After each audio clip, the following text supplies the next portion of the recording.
जयपुर से जहां पर नेता प्रतिपक्ष टीकाराम जूली एसएमएस अस्पताल पहुंचे, जहां पर संविदा कर्मी दीपक की पत्नी करिश्मा से उन्होंने मुलाकात की। विधायक रफीक खान भी इस दौरान उनके साथ मौजूद रहे। विषाक्त भोजन से बीमार करिश्मा आईसीयू में भर्ती हैं। संविदा कर्मी दीपक ने नौकरी से हटाए जाने के बाद आत्महत्या की कोशिश की थी, आत्महत्या की थी। और इसी को लेकर यह देख पाएंगे आप, टीकाराम जूली नेता प्रतिपक्ष मुलाकात करने के लिए एसएमएस अस्पताल पहुंचे। आगे बढ़ेंगे। राजस्थान और हरियाणा के बीच हुए यमुना जल समझौते के बाद में डीडवाना जिले को भी इस महत्वाकांक्षी परियोजना से जोड़ने की मांग अब तेज हो गई है। जनप्रतिनिधियों, किसानों, सामाजिक संगठनों और आमजन का यह कहना है कि जिला लंबे समय से गंभीर पेयजल और सिंचाई संकट से जूझ रहा है और इसीलिए इसे भी इस योजना में शामिल किया जाना चाहिए। उनका तर्क है कि डीडवाना की भौगोलिक स्थिति और जल संकट उन जिलों के समान है जिन्हें इस परियोजना का लाभ मिलने वाला है। राजस्व राज्य मंत्री विजय सिंह चौधरी ने मांग करते हुए इसका समर्थन किया, भरोसा दिलाया कि जिले वासियों की भावना राज्य सरकार तक पहुंचाई जाएगी, जिससे क्षेत्र के विकास और जल संकट के समाधान को नई दिशा मिल पाएगी।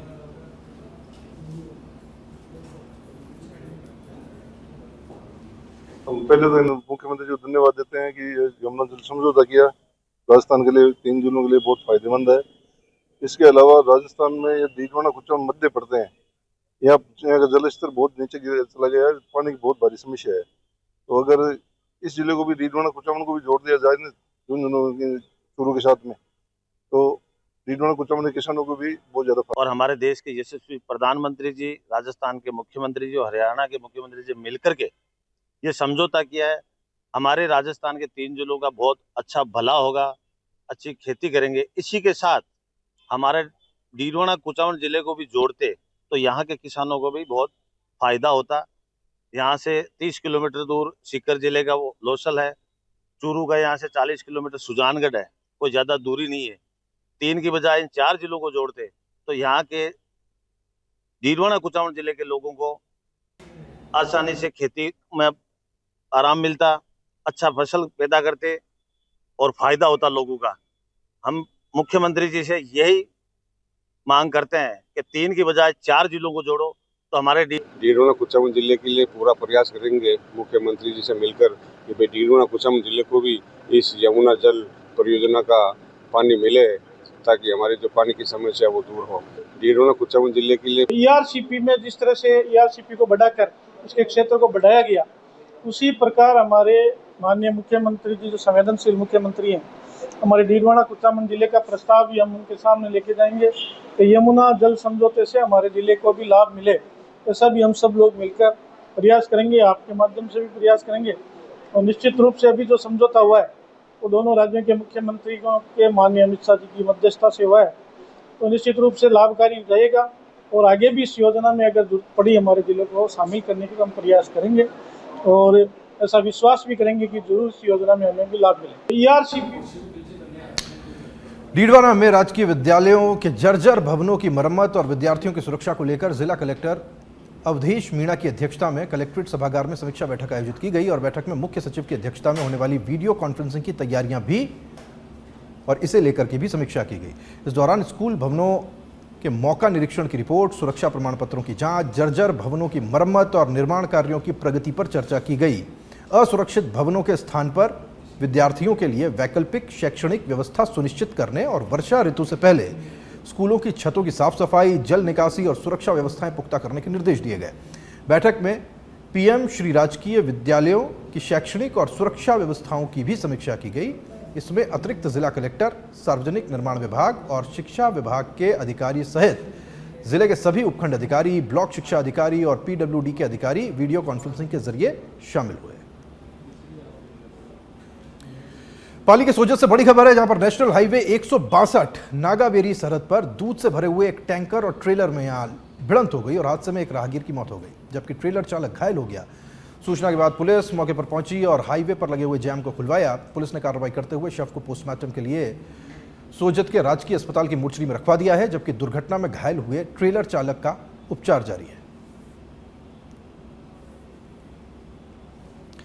जालोर जिले के आहोर स्थित कानीवाड़ा हनुमान जी मंदिर में राम मंदिर चढ़ावा प्रकरण के विरोध में शिवसेना यूबीटी कार्यकर्ताओं ने सामूहिक हनुमान चालीसा का पाठ किया और इस दौरान पार्टी पदाधिकारियों ने कथित चोरी और वित्तीय अनियमितताओं की निष्पक्ष जांच करते हुए दोषियों के खिलाफ सख्त कानूनी कार्रवाई करने की मांग की।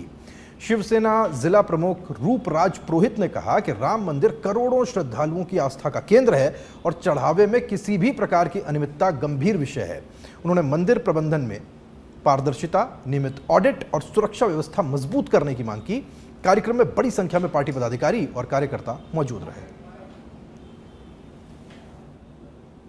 चोरी हुआ था, जो चंदा चोरी हुआ था, उनके पापियों को दंड देने के लिए हमने हनुमान चालीसा का पाठ पढ़ा है और ये उनकी जिम्मेदारी है। जिसका यहाँ शासन होता है, जिसका कंट्रोल होता है, उनकी जिम्मेदारी थी कि प्रभु राम के मंदिर में चोरी नहीं होनी चाहिए थी, लेकिन जो चोरी की है उनको हमने हनुमान चालीसा, क्योंकि हनुमान जी ये राम भगत है और राम भगत ही उन पापियों को सजा देंगे। और हमने यही आज हनुमान चालीसा में पाठ किया है कि प्रभु राम का जो जिसने भी चंदा चोरी किया उनको सजा दिलाए। नागौर में मानसून की शुरुआत के साथ ही पंचायत समिति भेरुंदा और रियाबड़ी क्षेत्र की विभिन्न ग्राम पंचायतों में एक पेड़ मां के नाम अभियान के तहत व्यापक पौधारोपण किया गया। अभियान में अधिकारियों, कर्मचारियों, जनप्रतिनिधियों और ग्रामीणों ने सामूहिक रूप से पौधे लगाकर पर्यावरण संरक्षण और हरियाली बढ़ाने का संदेश दिया। विकास अधिकारी भंवरलाल सिंघाड़िया ने कहा कि वर्षा ऋतु पौधारोपण के लिए सबसे उपयुक्त समय है और प्रत्येक व्यक्ति को अपनी मां के सम्मान में कम से कम एक पौधा लगाकर उसकी नियमित देखभाल करनी चाहिए। उन्होंने कहा कि पौधारोपण तभी सार्थक होगा जब लगाए गए पौधों को सुरक्षित रखकर वृक्ष बनाया जाए। कार्यक्रम में विभिन्न विभागों के अधिकारी, कर्मचारी और बड़ी संख्या में ग्रामीण मौजूद रहे। मां के नाम राज्य सरकार की मंशा के अनुसार हमने यहाँ जो वाटिका बनी, उस वाटिका में पौधारोपण किया है और हमारे स्थानीय ग्राम विकास अधिकारी जी को हमने निर्देशित किया है कि ये इस पौधे का पालन पोषण एक बच्चे की तरह करें, ताकि ये आने वाले समय में हमें छाया और फल और दें, जिससे प्रत्येक ग्राम का भला हो और प्रत्येक ग्राम में लाभान्वित हो। और अब खबर है झालावाड़ के खानपुर से, जहां जामुन तोड़ते हुए एक किशोर पेड़ से गिर गया। घटना में नीचे खड़ी हुई मां भी गंभीर रूप से घायल हो गई और हादसे में दोनों गंभीर घायल हैं, जिन्हें अस्पताल पहुंचाया गया। घटना के समय चीख पुकार मचते ही ग्रामीणों ने 108 एम्बुलेंस को इसकी सूचना दी और दोनों को पनवाड़ सीएचसी में पहुंचाया गया। डॉक्टर्स ने प्राथमिक उपचार के बाद दोनों को झालावाड़ रेफर कर दिया। पनवाड़ क्षेत्र के बागोद गांव की ये घटना है।